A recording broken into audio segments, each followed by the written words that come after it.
It's the dramatic last video of rapper Nipsey Hussle, gunned down in Los Angeles. Paramedics worked frantically to keep him alive. Bystanders are in shock. Fame couldn't save them. When death came, it arrived fast, through bullets, accidents, overdoses, and diseases that ate them alive. Their final moments weren't glamorous. They were violent, lonely, and painfully real. King was shot. I was with the date and listened to the news because everything was so hot then you'd listen to the news wherever you were going. And we heard that King was shot. These are the 21 black celebrities who had the most horrible deaths. Number 21, Sam Cooke. Sam Cooke had just signed a check for $5,000 at Martoni's restaurant in Hollywood. He was laughing with friends about his upcoming Christmas show at the Harlem Square Club. 3 hours later, he would be dead on a motel office floor, wearing nothing but a sports jacket and one shoe. The Hacienda Motel sat on South Figueroa Street, a place where rooms were rented by the hour and nobody asked questions. It was December 11th, 1964, 2:35 a.m. Cooke arrived with 22-year-old Elisa Boyer, a woman he'd met at a bar earlier that night. They checked into room 11. Within 20 minutes, everything went wrong. Boyer claimed Cooke forced her into the room. While he was in the bathroom, she grabbed her clothes and ran, accidentally taking his pants containing his wallet and cash. Cooke, drunk and furious, stumbled out wearing only his sports coat. He pounded on the manager's door, demanding to know where the girl had gone. Bertha Franklin, the 55-year-old motel manager, grabbed her pistol. Cooke kicked the door down. Franklin fired 3 shots. The wounds were fatal. He staggered forward, mumbling, "Lady, you shot me," before collapsing onto the carpet. When police arrived, they found the King of Soul on the floor, his famous voice silenced at 33. Franklin claimed self-defense. The coroner ruled it justifiable homicide, but questions remain. Why did Boyer take his pants? Why was Cooke so enraged? The truth died with him on that motel floor. Number 20, Martin Luther King Jr. Martin Luther King Jr. stepped onto the Lorraine Motel balcony to ask Jesse Jackson about the evening's dinner music. He wanted Jackson to sing "Take My Hand, Precious Lord" at the rally that night. It was April 4th, 1968, Memphis, Tennessee. King had no idea someone was watching him through a rifle scope. A rifle barrel emerged from a boarding house bathroom window 200 feet away. A single shot struck King in the neck and jaw. The impact threw him backward against the motel room door. Ralph Abernathy rushed to King's side as he lay on the balcony. King's eyes moved once, trying to speak, but the injury was too severe. Words were impossible. The ambulance took 8 minutes to arrive. Doctors at St. Joseph's Hospital worked for an hour trying to save him. Nothing worked. At 7:05 p.m., they pronounced the 39-year-old dreamer dead. Number 19, Michael Jackson. Dr. Conrad Murray found Michael Jackson not breathing in his bedroom at 100 North Carrollwood Drive, the propofol IV still connected to his arm. Jackson was unresponsive, showing no signs of life. It was June 25th, 2009, and what happened that morning was the result of 2 months of dangerous medical negligence. Murray had been administering propofol, a powerful surgical anesthetic, every night to help Jackson sleep, turning the bedroom into an improper medical setting. That morning's dose stopped Jackson's breathing within minutes. Murray claimed he stepped away briefly. He returned to find the king of pop in cardiac arrest. Jackson weighed only 136 pounds. His body weakened from intense rehearsals for 50 comeback concerts he'd never perform. His body showed signs of repeated intravenous injections from the nightly treatments. Murray attempted CPR on the soft bed, where chest compressions were largely ineffective. Critically, he waited 20 minutes before calling 911, the time he allegedly used to conceal evidence. Paramedics found Jackson's bedroom filled with medical equipment, oxygen tanks, IV stands, and medical supplies throughout the room. The temperature was set to 60 degrees because Jackson was always cold. His children, Prince, Paris, and Blanket, witnessed the emergency responders working to save their father. UCLA Medical Center pronounced him dead at 2:26 p.m. The autopsy found enough propofol in his blood to anesthetize someone for surgery. Number 18, Malcolm X. Malcolm X told his wife, Betty, "They're going to kill me tomorrow." She begged him not to go to the Audubon ballroom. He kissed his 4 daughters goodbye anyway, knowing this speech might be his last. The next day, February 21st, 1965, 400 people packed the ballroom in Washington Heights. A man in the 8th row suddenly yelled about someone picking his pocket. Malcolm raised his hand for calm. That's when three men rushed the stage. The first, Talmadge Hayer, pulled a sawed-off shotgun from his coat. He fired at point-blank range. Two more assassins opened fire with pistols. Multiple shots struck Malcolm. He fell backward onto the stage. Betty shielded their daughters as people screamed and dove under chairs. Gene Roberts, an undercover police officer, attempted resuscitation. Someone used a rolled-up movie poster as a stretcher. They rushed him to Columbia Presbyterian Hospital. Doctors worked to save him, but the injuries were too severe. He was pronounced dead at 3:30 p.m. The man who promised revolution by any means necessary died by the exact violence he predicted would claim him. He was 39 years old. Number 17, Prince. The elevator at Paisley Park wouldn't open. Security guards pried the doors apart to find Prince Rogers Nelson collapsed on the floor, wearing a workout-style tracksuit with both shoes missing. The scene was as mysterious as it was tragic. It was April 21st, 2016, and Prince had been alone at his Minnesota compound for approximately 6 hours. The counterfeit fentanyl pills he believed were legitimate prescription Vicodin had caused respiratory failure sometime after 3 a.m. His bodyguard discovered him in the elevator near his first-floor living quarters. No one knows how long he'd been trapped in that elevator, moving between floors as his condition deteriorated. Prince weighed only 112 pounds at the time of his death, his body worn down by decades of chronic hip pain that stemmed from performing in heels throughout his legendary career. The pills found scattered throughout Paisley Park were counterfeit medications, deceptively marked as hydrocodone but actually containing fentanyl, a synthetic opioid approximately 50 times more potent than heroin. In the days leading up to his death, he'd been awake for 6 consecutive days, pushing himself to work on new music, even as his body was failing him during his attempt to overcome opioid dependency. When paramedics arrived, they faced immediate challenges. His severe dehydration made it impossible to establish an IV line for medication. They performed CPR for 55 minutes, fighting desperately to revive him. The Carver County Medical Examiner officially pronounced him dead at 10:07 a.m. The Purple Rain icon died alone in an elevator, poisoned by pills he thought would ease his pain. Number 16, Tupac Shakur. Tupac Shakur's BMW stopped at a red light on East Flamingo Road when a white Cadillac pulled alongside. 4 shots would end hip-hop's brightest flame before the light turned green. It was September 7, 1996, in Las Vegas. Tupac sat in the passenger seat while Suge Knight drove. They had just watched Mike Tyson destroy Bruce Seldon at the MGM Grand. Tupac had been in a fight himself, stomping Orlando Anderson in the casino lobby over a stolen death row chain. 2 hours later, the Cadillac's back window rolled down. An arm extended. 4 shots hit Tupac, 2 in the chest, 1 in the arm, 1 in the thigh. The damage was catastrophic. Knight floored it to Las Vegas University Medical Center. Tupac, wounded and bleeding, stayed conscious, asking cops who arrived if he was going to die. They lied and said no. Surgeons worked to save him, removing his severely damaged right lung. Over 6 days, his weight dropped from 165 to 130 pounds as complications ravaged his body. Machines breathed for him. Kidney dialysis kept him alive.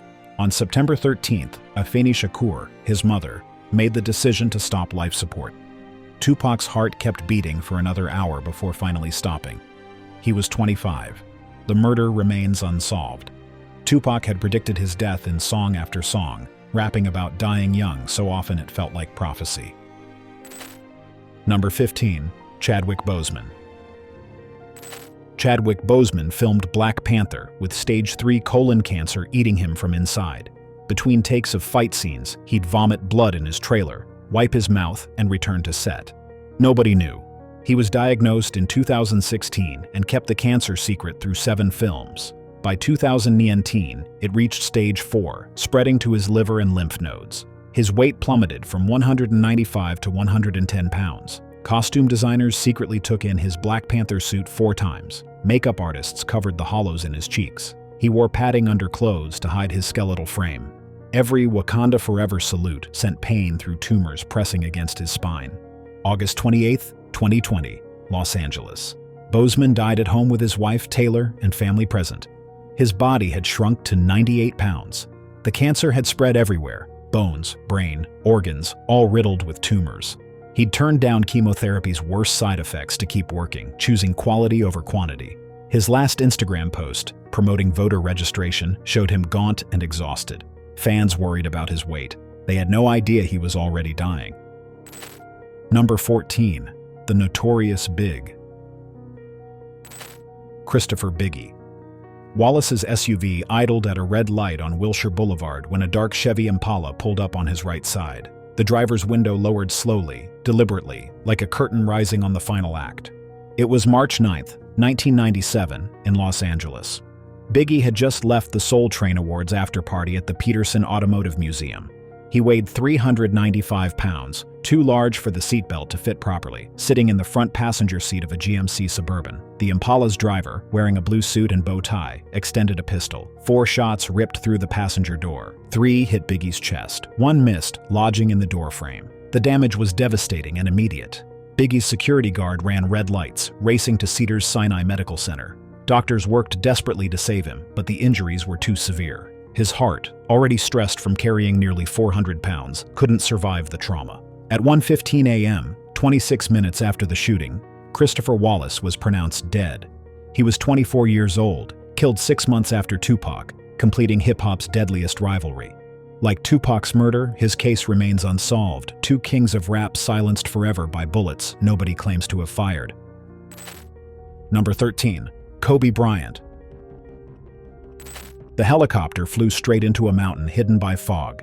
9 people, including Kobe Bryant and his 13-year-old daughter Gianna, died instantly on impact at 184 miles per hour. It was January 26, 2020, in Calabasas, California, and the Sikorsky S-76B shouldn't have been flying. The fog was so thick that police helicopters stayed grounded. Pilot Ara Zobayan, feeling pressure to complete the celebrity flight, climbed into clouds he couldn't see through. Spatial disorientation set in. He thought he was climbing when the helicopter was actually descending. The terrain proximity warning system that might have saved them had been removed years earlier. The impact site showed the devastating force of the crash. Victims were found across a wide area of the hillside. Kobe's body was identified by fingerprints, Gianna's by DNA. The coroner found blunt force trauma caused instant death for all 9 victims. The injuries were so severe that authorities advised against family viewings. Kobe was 41, Gianna just 13, both killed by a flight that should never have taken off. Number 12. XXXTentacion. XXXTentacion counted $50,000 in cash inside Riva Motorsports, flashing money on Instagram. 4 men watching decided he wouldn't leave with it. It was June 18, 2018, in Deerfield Beach, Florida. Jesse Onfroy, known as XXXTentacion, sat in his BMW i8 when an SUV blocked him in. 2 men jumped out. Michael Boatwright fired multiple shots through the driver's window. The bullets struck XXXTentacion fatally. The killers grabbed his Louis Vuitton bag containing the $50,000 and ran. Witnesses filmed him slumped over the steering wheel, unconscious and unresponsive. Someone checked his pulse. Nothing. Paramedics pronounced him dead at 5:30 p.m. at Broward Health North. He was 20 years old, his controversial career spanning just 3 years. The murder, captured on surveillance, led to 4 arrests. XXXTentacion died for money he'd withdrawn to buy a motorcycle, killed by strangers who'd stalked him through the dealership. Number 11. Bob Marley. Bob Marley dismissed the dark spot under his toenail as a soccer injury. Doctors in Miami told him it was melanoma and needed to be amputated. He refused, citing his Rastafarian beliefs about keeping the body whole. That refusal would kill him. It all started in July 1977. The discoloration on Marley's right big toe seemed harmless, but the cancer had already begun spreading. By 1980, it had metastasized to his brain, lungs, liver, and stomach. Marley kept performing anyway, his body deteriorating on stages worldwide while he sang about freedom and revolution. His final tour ended in September 1980 at Pittsburgh's Stanley Theater. Days later, Marley collapsed while jogging in Central Park. His weight had dropped from 155 to 82 pounds. Marley flew to Germany for experimental treatment at Joseph Issel's clinic. Nothing worked. On May 11, 1981, while flying home to Jamaica to die, his condition deteriorated rapidly. The plane made an emergency landing in Miami. Paramedics rushed him to Cedars of Lebanon Hospital. His mother, Sadella, and his children gathered at his bedside as his organs failed. His heart stopped that morning. He was 36 years old. The man who sang "Get Up, Stand Up" couldn't stand anymore. Number 10. Lisa Left Eye Lopes. Lisa Lopes swerved her rented Mitsubishi Montero to avoid a truck that appeared suddenly on a Honduras highway. The SUV lost control and rolled multiple times in a devastating crash. It was April 25, 2002, and the accident happened in seconds. Lopes was driving 65 miles per hour near La Ceiba, Honduras, returning from a spiritual retreat where she'd been cleansing negative energy. 8 people packed the vehicle meant for 7. No one wore seatbelts. When Lopes yanked the wheel right, physics took over. The SUV rolled like a barrel down a hill, ejecting her through the driver's window on the 3rd flip. She landed 30 feet from the wreckage, suffering massive trauma on impact. Her passengers, miraculously alive, scrambled from the destroyed vehicle. The nearest hospital was 45 minutes away, but it didn't matter. Lopes died within minutes of impact, her injuries too severe for any medical intervention. She was 30 years old, just 2 days past her birthday. Number 9. Aaliyah. The twin-engine Cessna 402 couldn't carry the weight. Pilots knew it. Aaliyah's team knew it. They boarded anyway. 9 people and equipment meant for 6, plus luggage and filming gear, all crammed into a plane operated by a pilot on cocaine. It was August 25, 2001, in Marsh Harbor, Bahamas. Aaliyah had finished filming Rock the Boat and wanted to leave immediately, despite the scheduled flight being the next morning. The pilot, Luis Morales III, wasn't licensed for that aircraft. He'd falsified his credentials and had cocaine and alcohol in his system. The plane needed 2,500 pounds to fly safely. It carried 700 pounds over the limit. The Cessna lifted 200 feet before the left engine failed. It banked hard left, nosedived, and crashed into marshland, exploding on impact. Aaliyah was thrown 20 feet from the wreckage. Dental records identified her. She'd suffered severe burns, a blow to the head, and cardiac arrest. The medical examiner concluded she lived for several seconds after impact, conscious but unable to move or speak as flames consumed the wreckage. She was 22, her 3rd album about to drop, her film career taking off, everything ahead of her lost to an overloaded plane and a lying pilot. Number 8. Marvin Gaye. Marvin Gaye. Sr. retrieved the pistol his son had given him for Christmas. The same gun meant for protection would end the Prince of Motown's life. It was April 1st, 1984, in Los Angeles.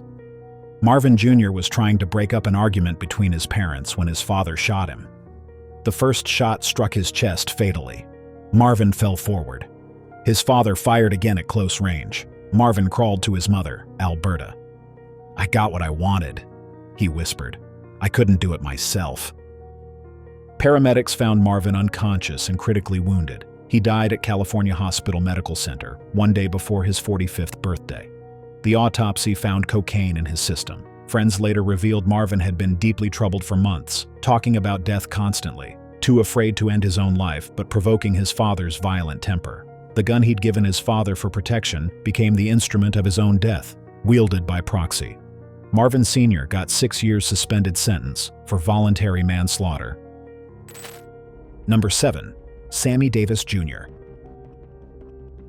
Sammy Davis Jr.'s voice cracked during Mr. Bojangles at Harrah's Lake Tahoe. The audience thought it was part of the performance until they realized something was seriously wrong. His throat had been bleeding internally for 3 songs. He finished the show anyway, then collapsed backstage. The diagnosis in August 1989 was throat cancer, aggressive and spreading. Radiation treatments destroyed his ability to eat normally. He couldn't swallow solid food by October. He required a feeding tube. His weight plummeted from 145 to 102 pounds. The cancer wasn't his only enemy. Decades of wild spending had left him $15 million in debt. The IRS seized everything. Friends found him sleeping on a mattress on the floor of his empty Beverly Hills mansion, walls bare where Picasso's once hung. He joked that he'd started with nothing and was ending the same way. May 16, 1990. Davis lay in his bedroom, breathing through a ventilator. His wife, Alta Weiss, held his hand. The man who once lit up Vegas couldn't lift his head from the pillow. At 64, he took his last breath, leaving behind 60 years in show business and a final image of a superstar dying broke and broken. Number 6. Whitney Houston. Whitney Houston's assistant found her face down and unresponsive in the bathtub at the Beverly Hilton Hotel, her body partially submerged in the water. The temperature had been set dangerously high, far above what was safe. It was February 11th, 2012, in room 434 of the Beverly Hilton. Houston had been preparing for Clive Davis's pre-Grammy party downstairs. Prescription medication and alcohol were present in the bathroom. Evidence suggested drug use. She'd been in the tub for approximately 45 minutes when her assistant, Mary Jones, knocked, got no answer, and entered to find Houston submerged and unresponsive. Paramedics arrived and removed her from the water.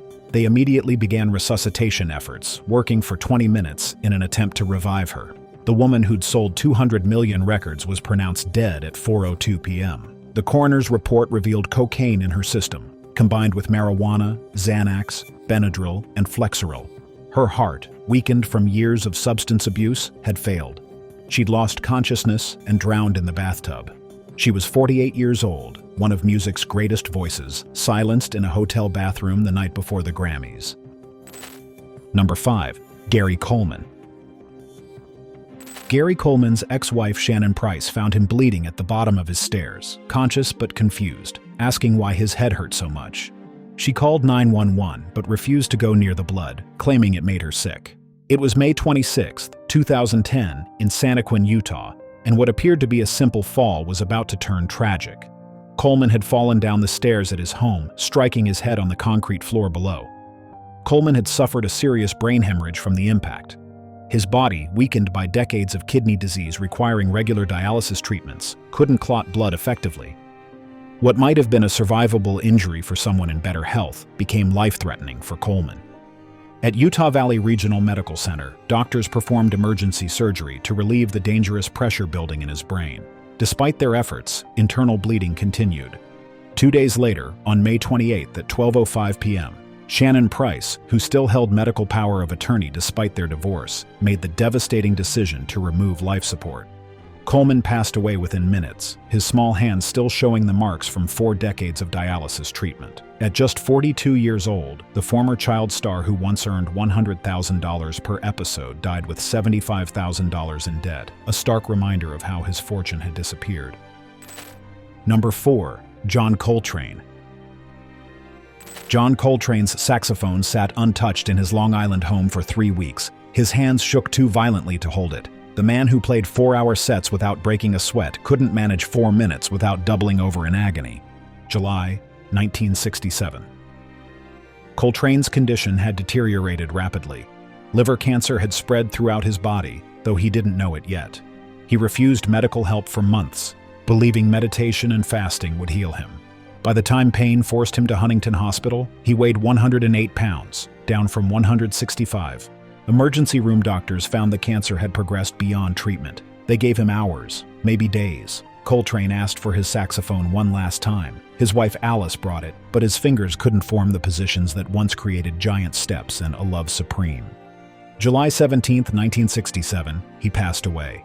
He was 40 years old, leaving behind a revolution in jazz and a soprano saxophone that would never again channel the divine fire he brought to music.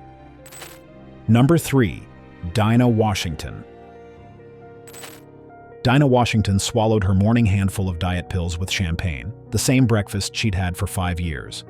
20 pills before noon was normal. The alcohol made them work faster, she said. December 14, 1963 would be her last cocktail. The Queen of the Blues had been fighting her weight since 1959, dropping from 185 to 140 pounds through mercury injections and prescription amphetamines. She'd been married 7 times, the latest just 5 months earlier, to Detroit Lions quarterback Dick Night Train Lane. That morning, they'd argued about money. Dinah locked herself in their Detroit apartment bedroom with a bottle of vodka and her medication. Lane found her at 3:30 p.m., unresponsive in bed. Empty pill containers littered the nightstand, sleeping pills and unmarked capsules from a doctor in Mexico. The champagne bottle had tipped over, soaking into the silk sheets beside her. The autopsy found a lethal combination of barbiturates and alcohol in her system, far beyond any therapeutic dose. Whether accident or intention, nobody knew. Dinah took that secret with her, along with a voice that could break hearts and a habit that finally broke her own. She was 39 years old. Number 2. Jimi Hendrix. Monica Danneman found Jimi Hendrix lying unconscious in his bed at the Samarkand Hotel in London, unresponsive and surrounded by vomit. She'd been sleeping next to him all night, unaware of the tragedy unfolding beside her. September 18, 1970. Danneman tried to wake Hendrix for an interview he'd already missed. His skin felt cold to the touch. The barbiturates he'd taken, 18 times the recommended dose of Vesperac sleeping pills, had proven fatal. When combined with alcohol, his body's natural protective reflexes had been suppressed. He had aspirated during the night, unable to protect his airway while unconscious. The ambulance arrived at 11:45 a.m. Paramedics found him already deceased, gone for at least 4 hours based on physical signs. They attempted resuscitation procedures despite the grim reality. St. Mary Abbott's Hospital officially pronounced him dead at 12:45 p.m., though medical evidence indicated he'd passed during the early morning hours. He was 27 years old, the guitar god who redefined rock, his life cut short by a lethal combination of sedatives and alcohol in a London hotel room. Number 1. Nat King Cole. Nat King Cole coughed up blood during his 42nd take of the Christmas song at Capitol Records studio. His producer suggested a break. Cole lit another cigarette instead, his 60th that day. 3 packs daily for 25 years had destroyed his lungs. The diagnosis came in September 1964. Carcinoma of the left lung, already spreading. Cole weighed 175 pounds when doctors delivered the news. By Christmas, he was down to 135. The surgery on January 25, 1965, removed his entire left lung. Surgeons found tumors throughout his chest. Cole woke, asking when he could perform again. His manager couldn't look him in the eye. The radiation treatments made it impossible for him to swallow. Nurses fed him through tubes while he received pain medication every 4 hours. February 14th, Valentine's Day. Cole asked his wife, Maria, to play their wedding song. His weight had dropped to 97 pounds. The once vibrant performer was barely recognizable. On the morning of February 15th, 1965, his breathing grew shallow, then stopped. St. John's Hospital recorded the official cause as lung cancer. The unofficial cause was 3 packs a day, and a belief that his velvet voice was indestructible. He was 45, with 14 gold records and a daughter, Natalie, who would carry his musical torch long after he was gone. That's all for the fate of black celebrities. Don't miss the videos on screen now. They're just as interesting. Catch you in the next one.